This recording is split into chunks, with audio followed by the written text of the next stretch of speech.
ইতালির সিসিলি অঞ্চলের পালেরমো শহরে প্রায় ৩০,০০০ প্রবাসী বাংলাদেশিদের বসবাস। প্রবাসী বাংলাদেশিদের জন্য ইতালিস্থ বাংলাদেশ দূতাবাসের উদ্যোগে 2 দিনে ইতালির মধ্যে সর্বোচ্চ রেকর্ড সংখ্যক প্রায় 1,500 প্রবাসী বাংলাদেশিদের ভ্রাম্যমাণ কনসুলেট সেবা সম্পন্ন করেছে।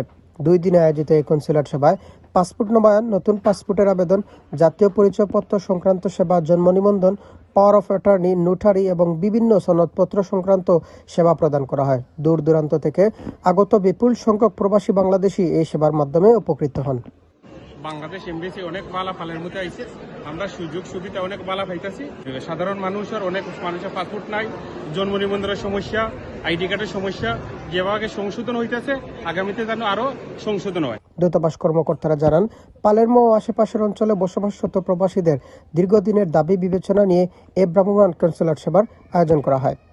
সেবাগ্রহীতারা সহজ ও ঝামেলামুক্তভাবে প্রয়োজনীয় কাগজপত্র সম্পন্ন করতে পেরে সন্তোষ প্রকাশ করলেও মানুষ মৃত্যুর পর ওয়েলফেয়ার কার্ডের মাধ্যমে ইতালির সকল কাজ বাংলাদেশ দূতাবাস সম্পন্ন করলেও বাংলাদেশে তারা সঠিক অনুদান তা পাচ্ছেন না বলে অভিযোগ করেন প্রবাসীরা।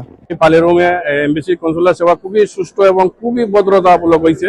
দেখা যাচ্ছে অনেক লোক অনেক সময় মৃত্যুবরণ করার পরে আমরা এমবেসি থেকে যে সার্ভিসটা পাই মরার লাশের ক্ষেত্রে, বিশেষ করে আর্থিক যে সহায়তা, আলহামদুলিল্লাহ এখানে সুন্দরভাবে আমাদের সার্ভিসটা এমবেসি দিতেছে এবং রেসপন্স করে প্রত্যেকটি নূল্যস্তার ক্ষেত্রে, সার্ভিসের ক্ষেত্রে। তো দেশের মধ্যে গিয়ে যে আর্থিক যে সমস্যাটা, এটা এয়ারপোর্ট থেকে দেওয়ার কথা, অনেকের অভিযোগ যে তারা এই আর্থিক সহযোগিতা সঠিকভাবে তারা পান না। এ সময় প্রবাসীরা জানান, রোম দূতাবাসে গিয়ে সেবা নেওয়া অনেকের পক্ষে সময় ব্যয়ের কারণে কঠিন হয়ে পড়ে। পালের মতে সরাসরি কনসুলেট সেবা আয়োজন করায় তারা আর্থিক ও সময় সাশ্রয় করতে পেরেছেন। তারা স্থায়ী একটি কনসুলেট সেবা অফিসের জন্য বাংলাদেশ সরকারকে দূতাবাসের মাধ্যমে স্মারকলিপি প্রদান করে। আমাদের একটা দুর্ভাগ্যের বিষয় হচ্ছে যে কোনো ধরনের বাংলাদেশি কাগজপত্র, যেমন পাসপোর্ট বা কোনো কিছু নিবন্ধন করতে আমাদের রোম যেতে হয়। রোম যাইতে যাদের ডকুমেন্ট আছে এরা অবশ্যই ফ্লাইটে যাইতেছে, যাদের ডকুমেন্ট নাই এরা প্রায় 14-15 ঘন্টা বাস জার্নি করে যেতে হয় বাচ্চা কাচ্চা নিয়ে। আপনার আমাদের বর্তমান রাষ্ট্রদূত এবং আগামী সরকারের কাছে একটাই আবেদন, যেন এই সিসিলির পালেরমো শহরে একটা কনসুলেট সেবা স্থায়ীভাবে দেওয়া হয়। অনেক সাফার করে, অনেক দূরে আমরা রোম থেকে, অনেক কষ্ট হয় আমাদের।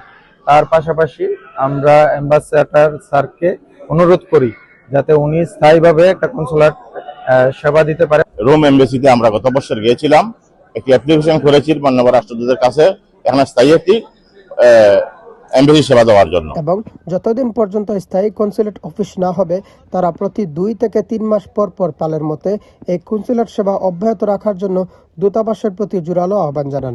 পালেরমোর কমিউনিটির পক্ষ থেকে আমাদের স্থায়ীভাবে এখানে একটি কনসুলার সেবা দাবি করতেছি এবং যদি কনসুলার সেবা স্থায়ীভাবে না হওয়া পর্যন্ত আমরা প্রতি বছর 3-4 থেকে 5 বার বাংলা কমিউনিটি পাসপোর্ট সেবার জন্য, কনসুলার সেবার জন্য আমরা এখানে রাষ্ট্রদূত বরাবর এবং বাংলাদেশ সরকারের কাছে আবেদন করতেছি।